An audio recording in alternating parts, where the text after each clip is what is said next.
subscribe to the new YouTube channel. It says we're connected everywhere but LinkedIn, but that's okay. It is 8 a.m. Man, I got to get used to that. All right, we are going live. Here we go. Am I all ready? Yes. Am I going to hit the right button? Yes. Okay, here we go.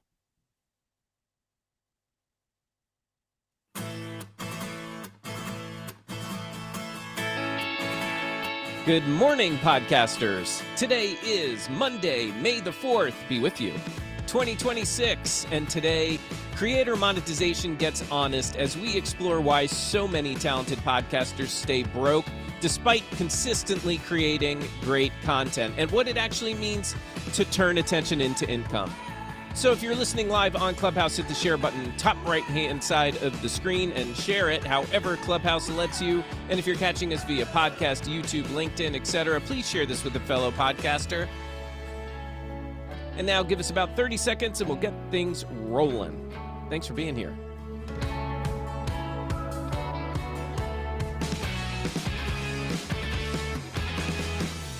The Podcasting Morning Chat is powered by Ironic Media, helping podcasters launch, polish, and grow great shows. And by Content Creators Accountant, helping creators build real business behind their content.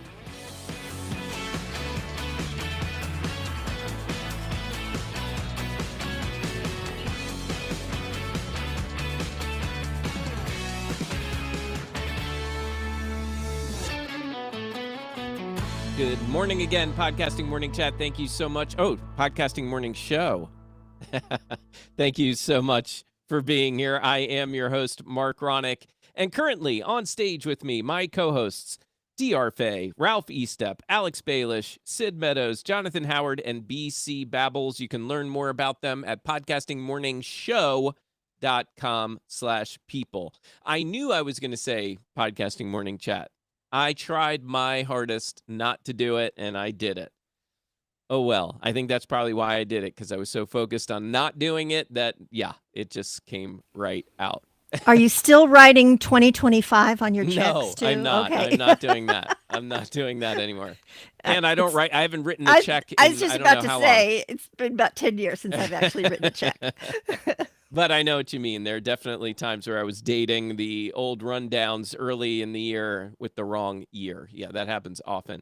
And by the way, happy Star Wars Day to you. I can't play a lot of different sounds, but, you know, I'll play something for Star Wars Day today. And speaking of the new change, the name change, the time change, my body is not on board yet with the new time.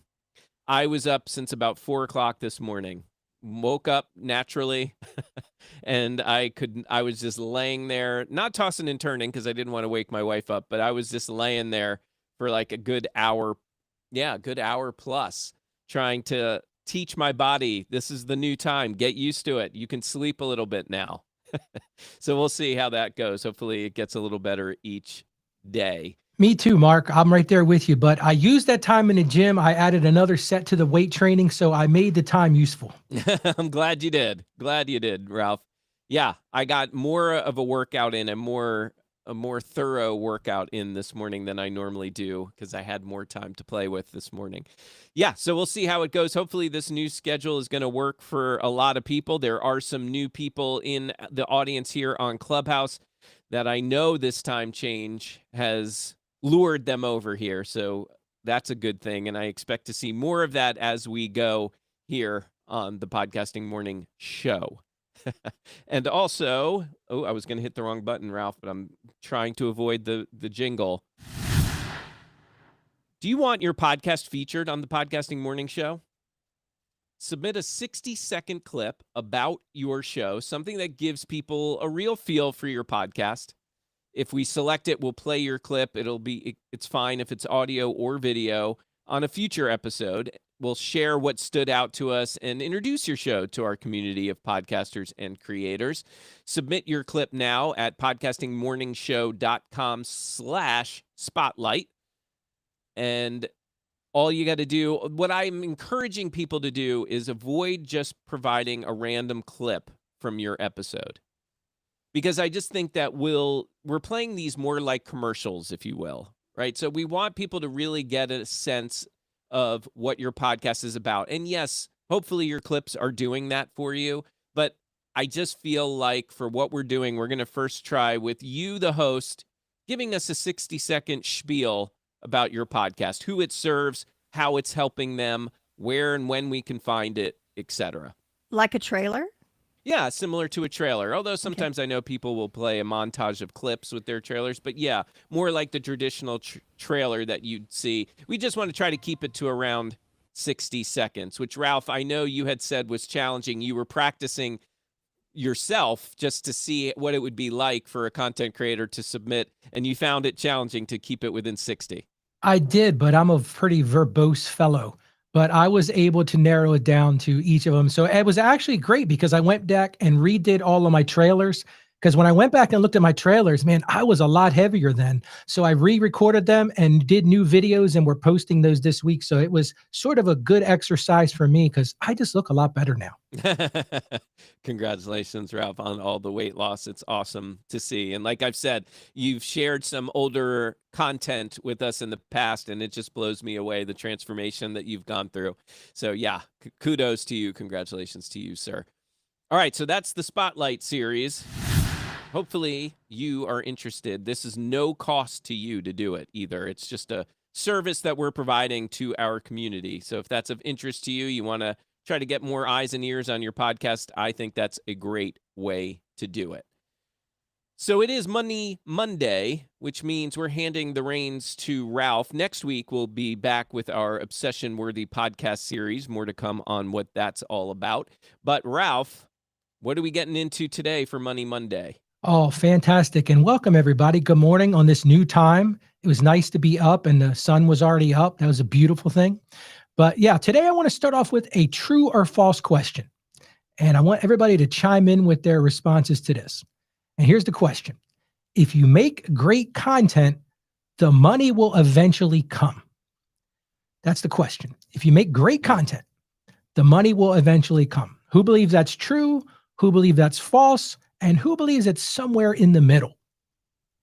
I think it could be somewhere in the middle. And I think I shared a little bit about my own personal journey on Friday. I think it was that I was talking about the fact that I know that I fell into the content creation trap, right? Because it is a trap, in my opinion. And I think to me, for a long time, especially in the first half of my business, right? So I started Ironic Media in 2020. And I'd say the first 3 years or so, I got super wrapped up in my content and feeling like I got to just keep making great content. I got to put out as much content as I can because eventually one of these videos, one of these posts is going to go off and thousands of people are going to find me. It's going to skyrocket my business, my sales, and everything's going to be glorious. And I'm still waiting for that. Still waiting for that to happen. And I think that's the problem, Mark, is I think a lot of people dive into it because they hear a lot of people say, well, if I'm consistent, if I just put out the content, magically money's going to appear. But I want to hear from other people because, Mark, I agree with you. I don't think you can just put it out there and assume it's just going to boom, here it is. Yeah. Well, all right, let's go to BC and then DR wants to chime in. Go ahead, BC. Yeah, good morning, everyone. So I was going to say in the middle, leaning towards the false side of that. So it's similar to what Mark was saying. For instance, I just read an article from someone who made writing on Substack eventually their full-time gig. They're as a content creator, but the nuances of their journey was that I'm so sorry, I've got a really loud Labrador next to me. That's okay. So any non-human sounds is not me. But the nuance of her journey and what's inspired me is that she had to post consistently for months before she saw the traction. So great content plays a role, no question. You want to create stuff and send out stuff that's aligned with who you are, what you want to accomplish, and of course the audience that wants to help find those solutions.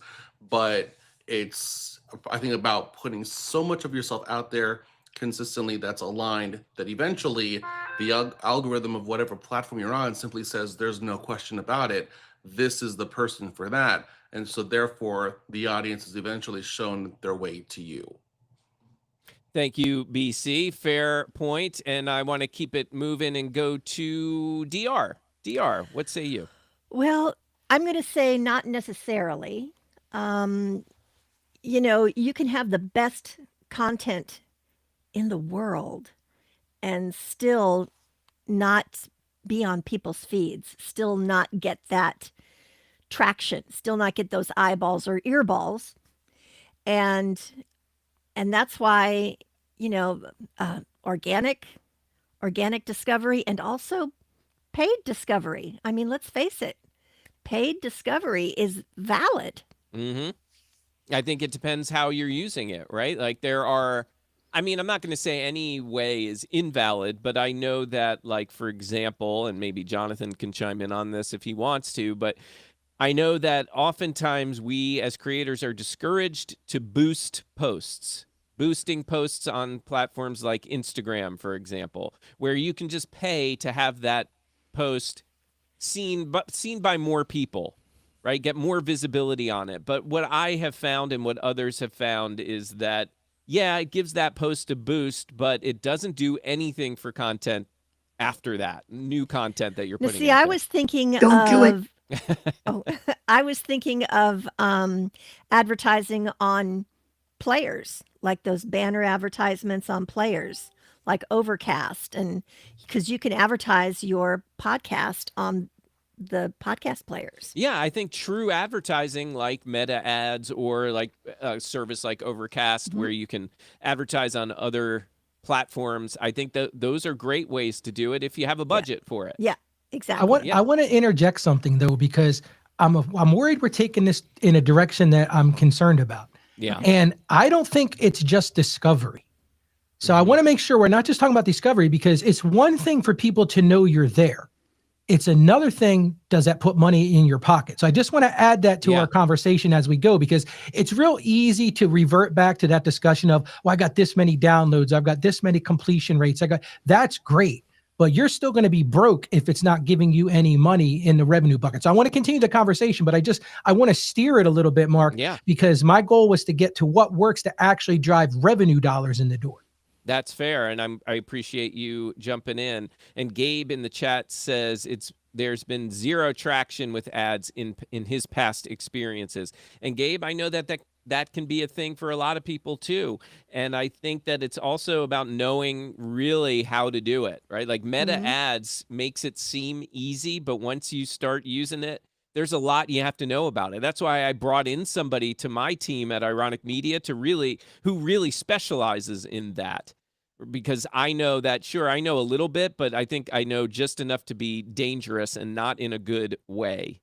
And I actually have a different experience. Like, I've used Overcast ads and they work great for me. Yeah. In fact, I just launched one and my podcast downloads in the last 3 days have tripled.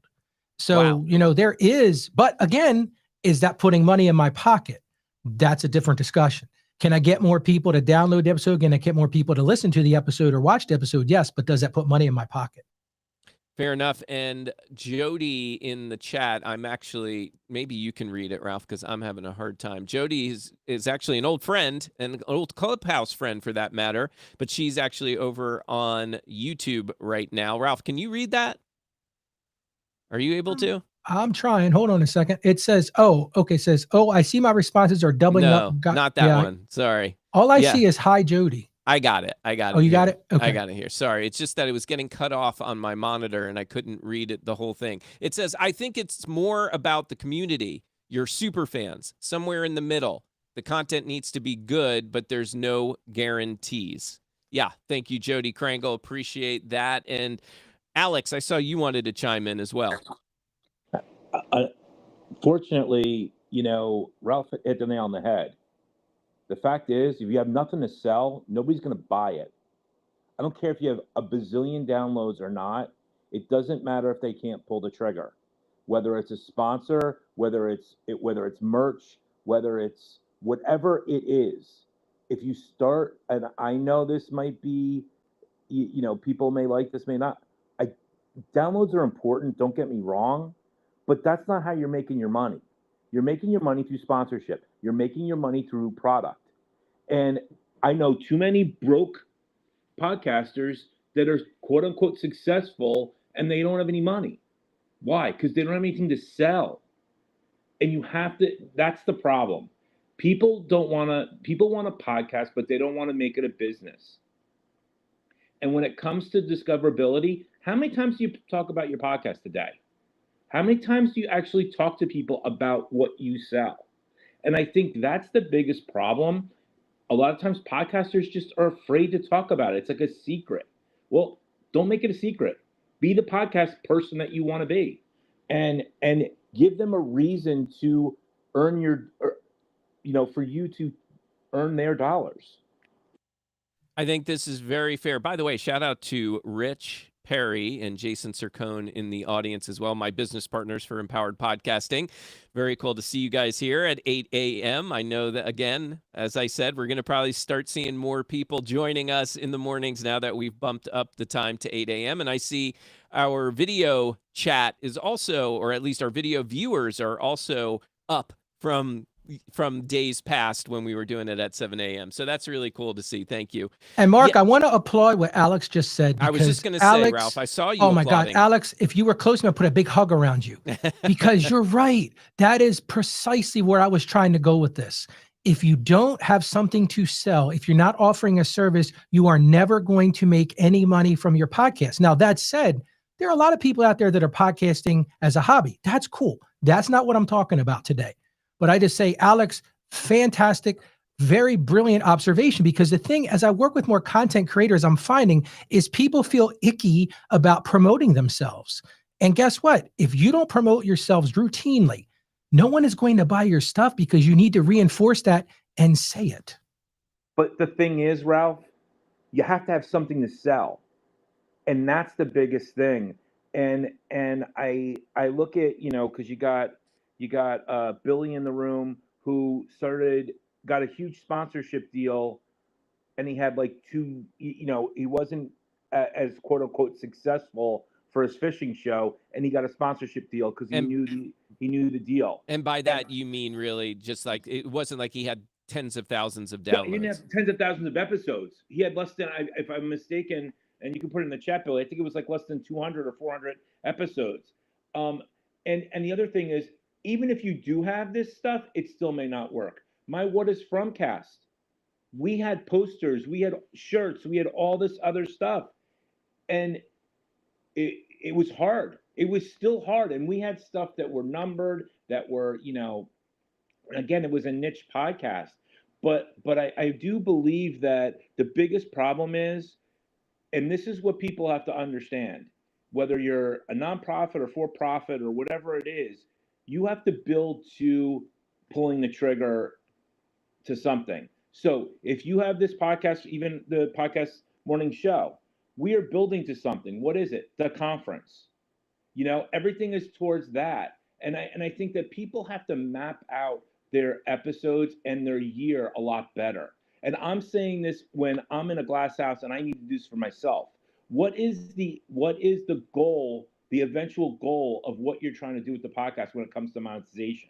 That's the whole issue of this.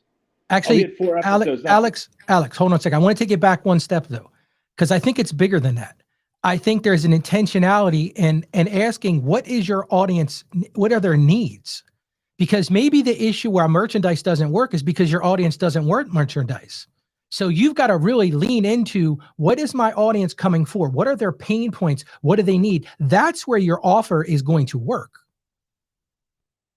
Absolutely. No, I'm not saying that I have all the answers, because I don't, because clearly, Billy with 4 episodes and 400 downloads, not the reverse of that, knows better than I do. But yeah, no, you have to figure out what exactly they need. And also, when something doesn't work, it doesn't mean that it's a failure. It just means you have to repivot. And I think that that's the other thing. And I know this stuff costs money. It's hard. It's hard to spend money, but it also, it's nice to make money too. Thank you, Alex. Yeah, I mean, look, I think that that's been an area for me personally that I've struggled with through the years of doing the Podcasting Morning Chat Now show. But yeah, I've struggled with that. I've had a hard time coming up with offers right? Like special, like you're talking about. And yes, you're right, Alex. Like the Empowered Podcasting Conference is definitely one of those big offers that's recurring that I talk about. And yeah, we work toward that. We hope to get a lot of this community over to that in-person event. But other than that, as far as my business, Ironic Media, other than saying that I help podcasters either produce podcasts or I consult and help them with whatever their goals are, that's really all I'm doing. I don't have any special offer. I'm not offering yet any mastermind groups or any types of thing that people can take more advantage of the services that I offer. And that's But something you're I'm also trying an to expert. fix. But see, but I think you're also not seeing that you're an expert in your field. So just by you presenting yourself, that I mean, if anything, if podcasting showed me anything, it showed me this. From going to Empower Podcasting as well as Podfest, there is a mic for every topic. And when I say that, I mean, look at this room. Who the heck wants to talk about furniture? Sid wants to talk about furniture. I knew nothing about that before I knew that, except for I had a friend of mine in the furniture business, and I actually got her got her to listen to his podcast because nobody else talks about that. There's people that talk about all sorts of different things. And I think that, to your point, yes, you don't have a lot to offer, and you haven't been offering in quotes, but at the same time, being an expert in your field, you have to give reason. You have to. That's your niche, and I think we as podcasters and as solopreneurs or entrepreneurs have a hard time boasting what we do, and that's not a you problem. That's an entrepreneur problem. And So then there's people like Ralph that are the opposite. I mean that in the most loving way possible, Ralph. Yes, okay, thank you for putting me in the expert category, and I don't think that makes me an exception because my business is hurting. I've not done a good job over the past year plus promoting things, coming up with special offers, doing all those little things that leads to more sales. I had my worst sales year this past year. What I guess what I'm saying is the podcast can fuel the sales instead of the sales fueling the podcast. That's my point. Hey, this is a great actually moment to pivot a little bit, Mark, because I want to lean into what you just said. Because what we're basically saying, I think all of us are consensus, content isn't enough. It's one thing to put out content. What else has to exist for a creator to make money? And I think that's where I'd like to take the conversation next, because it's not just the content. It's the audience, it's trust, it's offers, it's those relationships. Because what you just said, Mark, and I don't mean to put you on the spot, but you were honest about it. You said, wait a second, I have my worst year ever. But I would argue that you have great content. So why is there still a struggle? What is the point that we've got to try to drive this? And honestly, for the audience, this is something Mark and I talk about probably 3 days a week, right? Yep. Right, Mark? I mean, Yep. this is a constant conversation. And that's why I thought it was so important to talk about this today, because there's a lot of people that feel the same way that Mark does and I feel, and it sounds like Alex feels. But what is it? What is the next step? So once you've got that remarkable content down, what is the next step? Great question. BC, you want to chime in? I wonder if it's and I'm trying to reflect on the time that I've been on the show so far, and I'm not sure I've seen this from you. Just to kind of work in with your situation, Sure. Mark. Are you offering low risk opportunities once you've established what you do professionally? Like, for instance, something as simple as like go to Mark Ronick for podcasting solutions, discovery calls for first time prospective clients, free. Yeah, Things like that. I don't do that enough. I don't promote that enough. I have on occasion, but I'm not promoting that nearly as much. And I appreciate what you're saying. Yeah, having that low ticket option for people would make a lot of sense, and I'm not promoting it enough, in my Because we opinion. see the grandeur of Mark Ronick. Plus, again, we're leading into EP3 this year. So this kind of creates the not illusion, but the picture of everything you are and everything you're involved in is kind of a growing grand thing. So that's probably going to subconsciously establish this thought of, ooh, high ticket cost. high. There's no way to get in without having a bunch of money ready for any prospective potential client for you. So I wonder if that's potentially, and Ralph, please step in, if No, that's and one of BC, the I bigger would just solutions there. and BC, I would just interject this because I think there's an obstacle here that we haven't talked about, and that is who is the audience, and is the audience in searching for that low ticket item? I would argue that our audience isn't, because I would argue that most of our audience here are people who have been doing podcasting for a while. So I would push back a little bit on that, BC. If the audience were different, if this was mostly new podcasters, but when I look at who's in the chat room, when I look at who's on Clubhouse, when I look at who's joining us on the YouTube and all that, these are not new podcasters. These are existing podcasters. I That's don't true. disagree with you, BC, but I think it's real easy to chase after the low hanging fruit with the $29 offers, and I see a lot of people pushing that. But I honestly think there's an opportunity to do something different. But it's a great observation. But I just think that we have to be, and that's why when I talked about knowing your audience, understand where your audience is and what they need. So, because that's what you got to tell your offer to. Like Mark and I have talked about more bringing in affiliate income, because I honestly feel like that's a huge opportunity. Because when somebody like Mark or somebody like me or other people here on the shows, a lot of you are professionals, right? When we say, hey, use this product, that's a huge amount of trust. There's a relationship that we have with the audience. So it's not always, well, let me have this simple offer, because there are a ton of content creators that are making a mint in affiliate income. There's a ton of content creators that have simple offers and downloads. But BC, I'm not trying to mitigate what you said. I just think we have to be aware of who our audience is and what the audience is actually looking for. Agreed. Yep. Thank you, Ralph. And Billy is on stage. Billy knows a thing or two about affiliate and UGC stuff. So, Billy, good morning. What did you want to add to all this? Good morning, Mark. Congratulations on the new changes, all the Thank show you. changes in time. So one thing I've been thinking about, because I run a community and I help other content creators monetize. But I came at content creation with an entrepreneurial mindset, not a content creator mindset. And so I think this is way two different places and positionings, because a lot of people come into the game is like, oh, I'm passionate about this topic or this, subject or whatever. And I want to talk about it and I want to create this content. And then monetization and actually turning this into a business becomes the, oh shit, this is a ton of work. What I get myself into? I'm spending all this time and energy and money.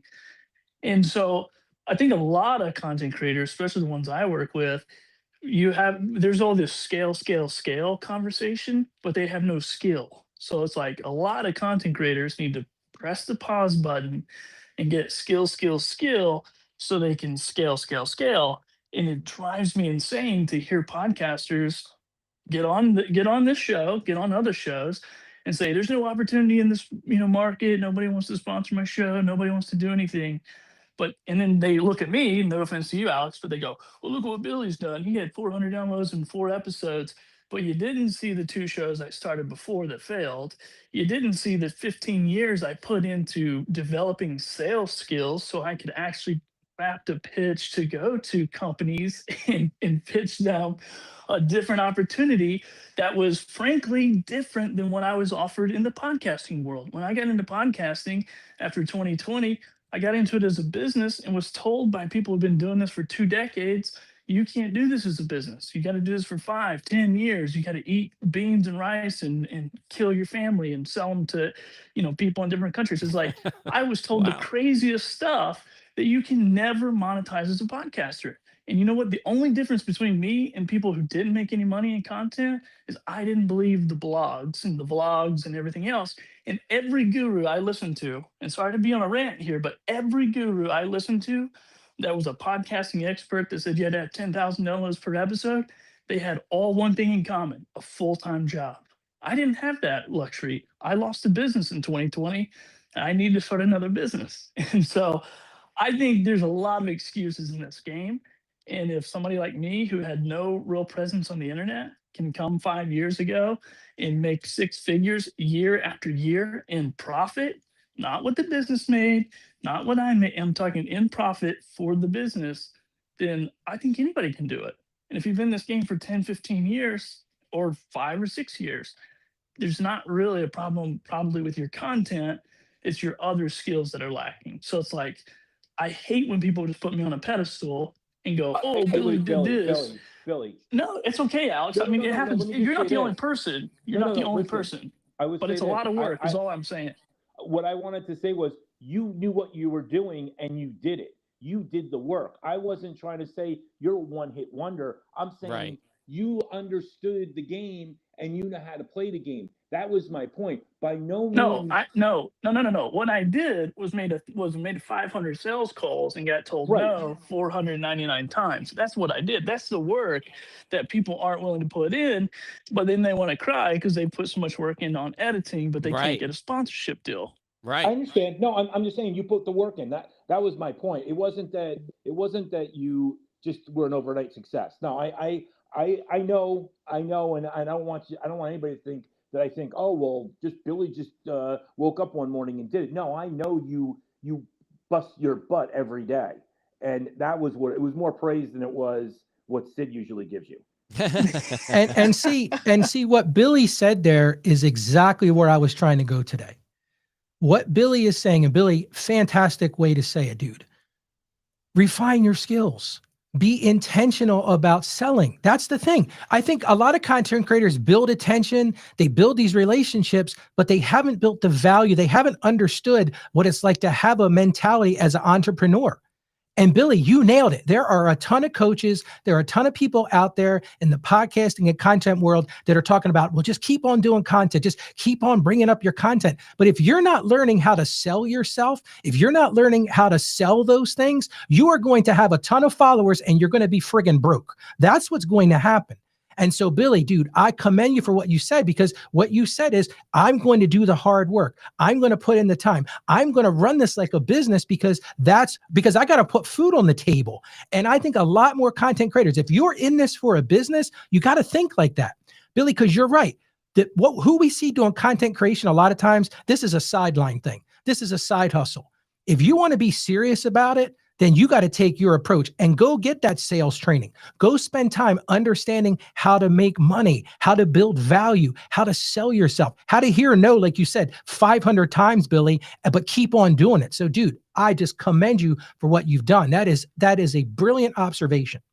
Shout out to Steve Kofer, longtime community member who normally doesn't join us live in the mornings, but I think the 8 a.m. time has got his butt here. So great to see you, Steven. And Steven says in the YouTube chat, ultimately, myself and my co-host are what we are selling. After 2 years of running our show, we have some sponsors, but our primary monetization has come from booking, production, and performer gigs. And of course, he is, just for those who don't know, he and his partner on the podcast, they are stunt performers in Hollywood and elsewhere. So, yeah, that makes a lot of sense. And he goes on to say, this is a marathon, not a sprint.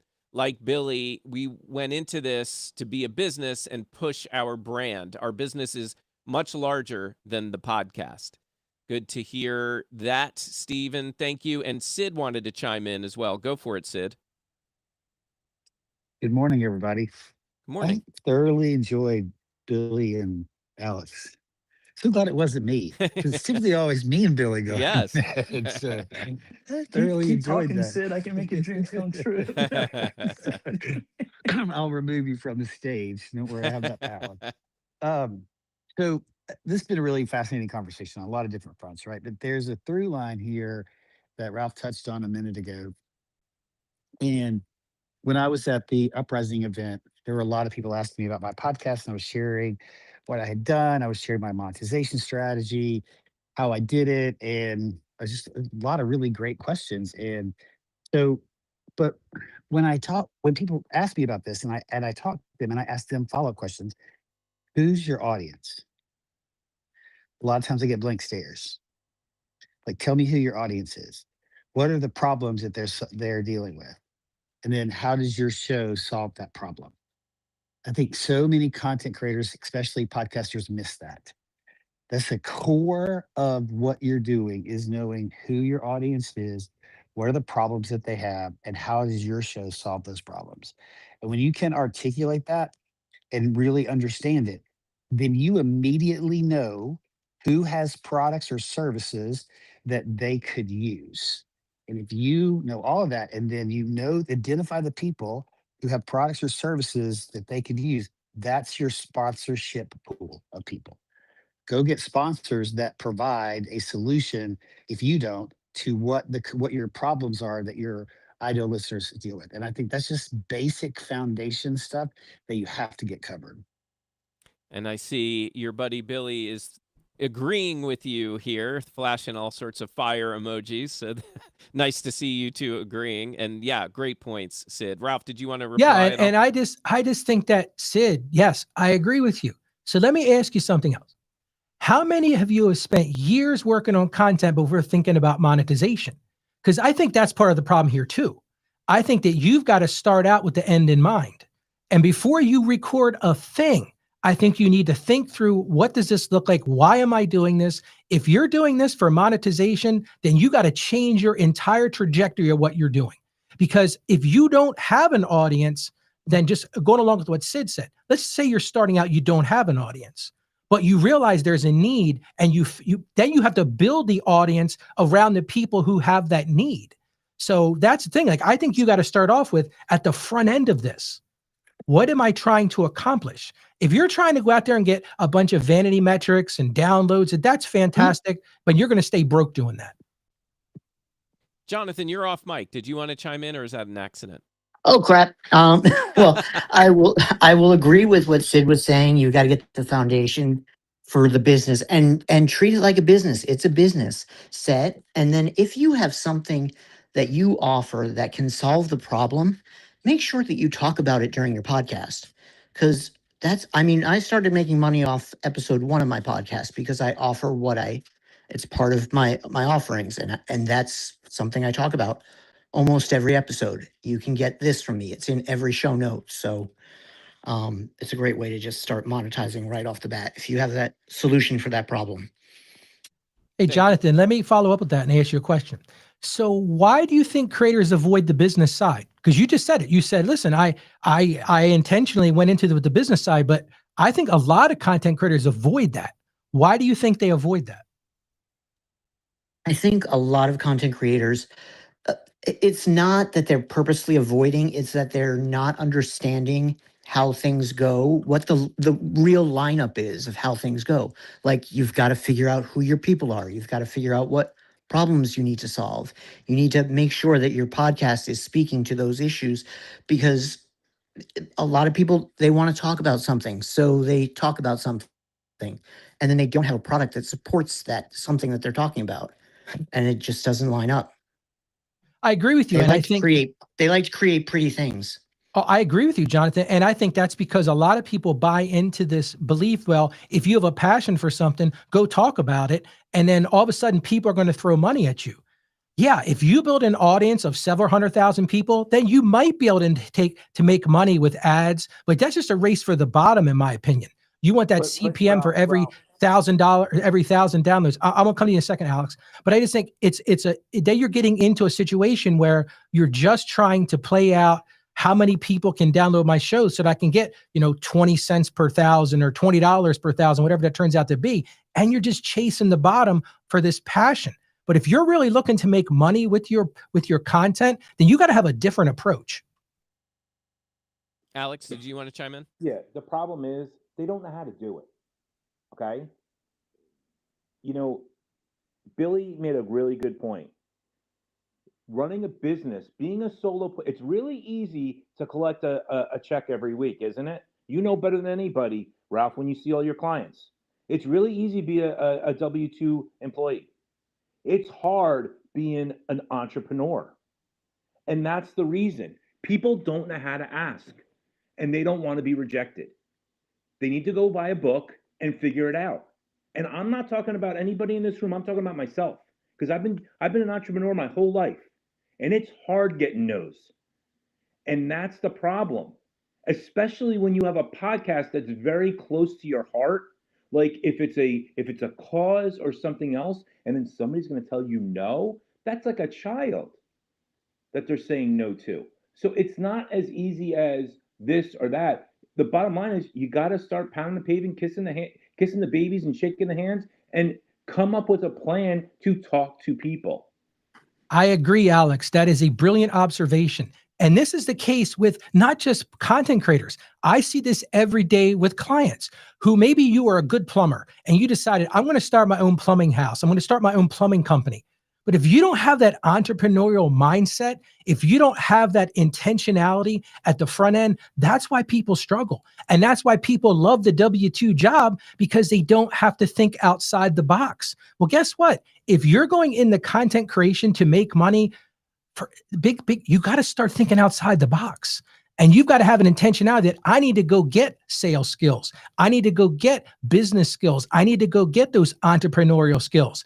And I think you're absolutely right, Alex. I think there aren't many, and this is why I launched the Content Creators Accountant, to be blunt. There aren't a lot of people out there that are talking about this. They're talking about the technical side of, hey, use this microphone, use this editing software, do these things. But people are still broke. They're broke because no one is saying to them, what is your plan to build a money side of this? How are you going to make money with this? Because guess what?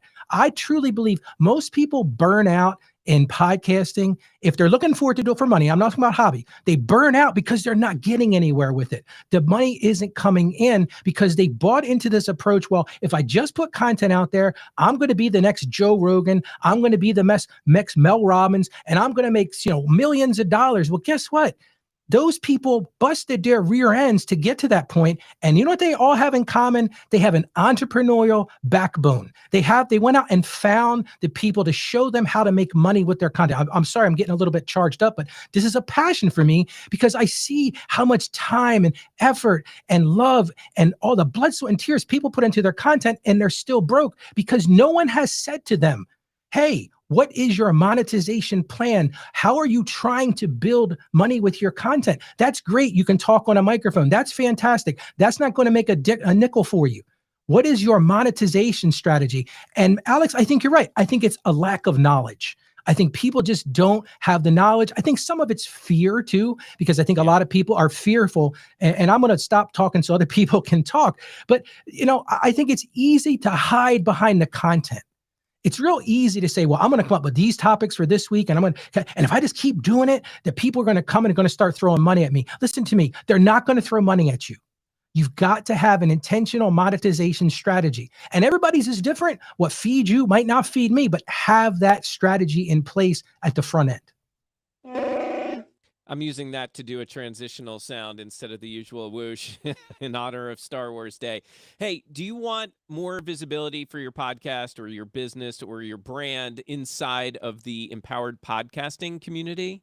We're opening up, and we have opened up 10 spots for the official EPC creator partners.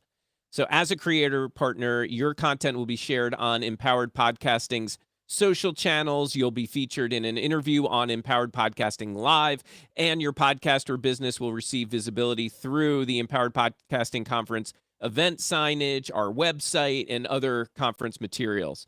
Your package also includes a ticket to Empowered Podcasting 2026 in Charlotte. So even if you've already bought your ticket, this could be what a lot of our creator partners are doing, is using that ticket to give to one of their followers, one of their fans, one of their clients.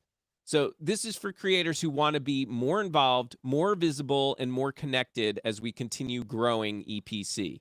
There are only, I was going to say there are only 10 spots available, but there are less than that, probably around 4 or 5, I believe. I know, is Rich still here? Rich could probably put in the chat how many spots are left.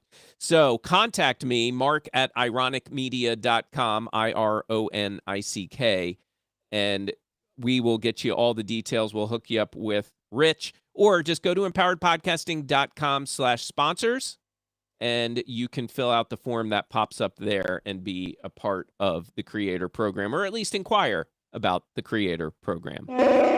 Okay, so let's keep it moving. There were several people that wanted to chime in. Sid, I saw, was one of them, and I see Janaid is on stage as well, so we'll go to Janaid too. Sid, what do you got for us? Yeah. So, in my convention that I was at, and this is what I want to say, is everything that Ralph, Alex, Billy have been talking about is really, really good.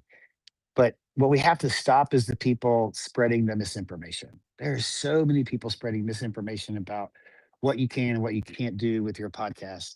When I was at this at the uprising last week or week before last, now there was a podcast editor there, and um, he told someone who was on a walk with me. He told someone that in order to monetize your podcast, you needed 5,000 downloads for episode. I didn't know that until later. And the guy came up to me on this hike we were on and said, "Hey, can I talk to you about your podcast?" And I said, "Sure." So we just started talking about it. And he's the CEO of a really cool company, and they have a podcast. They're transitioning to a different host, and blah blah blah. And anyways, we were talking monetization, and he told me that phrase. And my response was, "That's a lie, and that guy's on crack," because it's not true. And that's so many people are spreading this CPM. You have to do this. You got to have 5,000 downloads, and those of us that disagree with that philosophy, our voices have to be louder about that to drown out that noise. Yeah. Because in my opinion, that's misinformation, Yeah, well, you're right? And living that's what proof of people. that. You're Yeah, living proof. absolutely. Yeah. And then there was another guy that I talked to that owns a comic book company. They make comic books and produce comic books, and they have comic books in every comic book shop around the world. And they have a magazine, and they run ads for their comic books. And he was talking about podcast monetization. I said, why? Because he has a podcast. It's about 500 downloads per episode. I said, why aren't you selling advertising as part of the overall package? And he Yeah. looked at me and like, I never thought about that. I'm like, just add it, add X amount of dollar to it, whatever you want to add to it, and then sell it. And so he called me the other day, and we had a chat, and that's exactly what he did. They pivoted. His sales guy has now made a full package that you have this opportunity to sponsor to begin an ad in everything that they're doing in their entire ecosystem. So all that to say, the opportunity exists, but those that believe differently about ways you can make money have to be louder and stop the people from spreading misinformation and lies. Thank you, Sid. Well said. And I particularly appreciate that line that you said about all of us have to be a lot louder about proving that common advice wrong. Although I will say at least the advice has improved, because it used to be 10,000 downloads. That was the buzz number that everybody used. You got to have 10,000 downloads a month at least in order to monetize and in order to get a sponsor. And like we said, Sid is living proof. You do not have to have that many, not even close for that matter. So yeah, thank you, Sid, for that. BC, I know you want to chime in. Give me 1 second. Janaid has been waiting on stage, and then we'll come to you. Go ahead, Janaid. Good morning. Good morning. Good morning. Love the new name and the new energy that this episode or podcast is now bringing. Nice. Because based on this conversation alone, I think I'm shutting down my podcast. What? I'm shutting down my podcast to start a new one, or maybe keep it going. I don't know, but I do realize that the journey that I've been on for the past 8 years has taught me something that I would not have learned if I hadn't gone down that journey. But what I'm realizing is that no, I do not have any offers or selling on the current podcast because it is an interview based podcast. So to transition to what am I selling? What is Janaid selling? Right? What does that look like? That's the conversation that I got to start having. Actually, I've been having it, but I've been holding myself back from starting a new podcast focused on just what I do with home studios. And I think this conversation has kicked me in the butt to say, hey, Janaid, you got to go down that path, because if you don't do it, nobody else is going to do that for you. So thank you so much. Appreciate it. You're welcome. And I thank just you. want to jump in there for a second because Janaid, you have nailed it. And I put in the chat, stop running a podcast and start running a business. And I think that's what you're realizing, Janaid. And Janaid and I have worked together. Janaid has an excellent skill set. And Janaid could turn that into a very profitable business. And you notice I didn't use the word podcast. I said business. In my personal view, your podcast should support your business. It's a marketing arm of your business. I think we've got things cattywampus upside down. We do these podcasts. We need to build businesses. We don't need to build podcasts. We need to build businesses, and businesses are, then our podcast becomes the marketing arm of that. Our content creation becomes the marketing of that. Our Substack, our shorts, our reels are all just marketing arms of the business. That's the mentality that I hope we can change today. Thank you, Ralph. BC, you wanted to chime in. Go for it. Yeah, I want to offer a different perspective. And I think part of the reason that some people may not be pushing their business through their podcast is because they realize that where they are and where their podcast is, they're not in the same space. And what I mean by that is that, and personally, I realize that my podcast and what I've envisioned it to be is further than where I currently am business wise.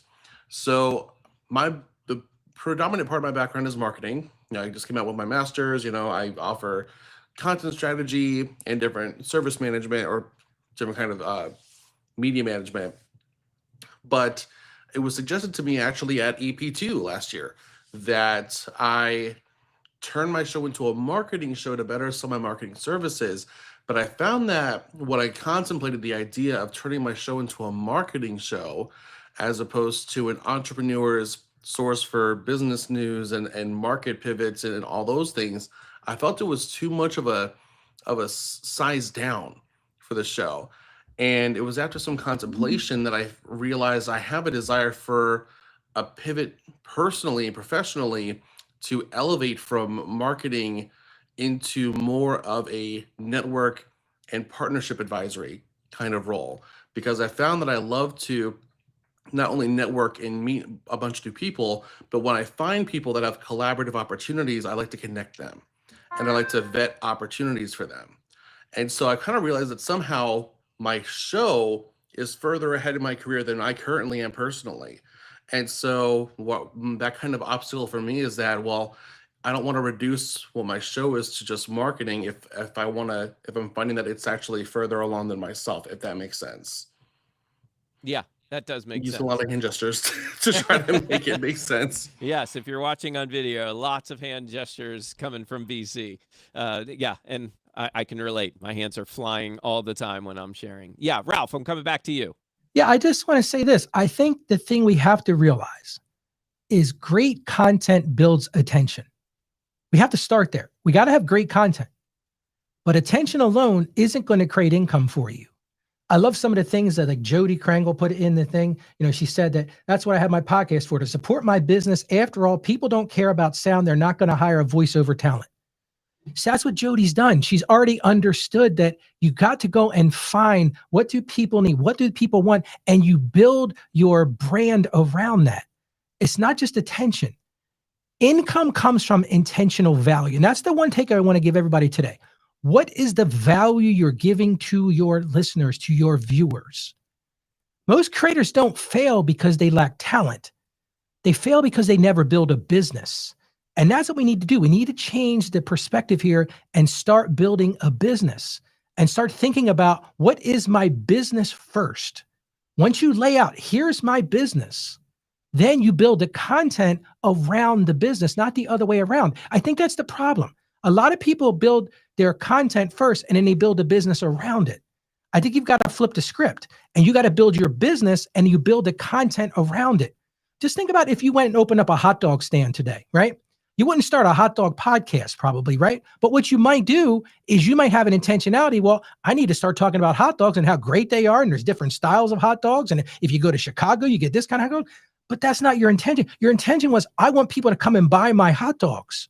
So then the marketing, the podcasting, all the other things around that, it reverses. And I think that's the problem. I think that we've got the script cattywampus upside down. So my one thing, if you hear nothing else that I think we've talked about today, that I've said clearly, is have an intentionality for business. What is my intention? But understand how you're going to measure that too. Because that's one of the things we haven't talked a lot about. What does success look like? What does that measurement look like? Because if you don't have an intention at the front end of, how am I going to measure this success? And if you're in there to make money, guess how? You know how you measure that? Not by revenue dollars, by what you get to keep. Let's talk about that for a second.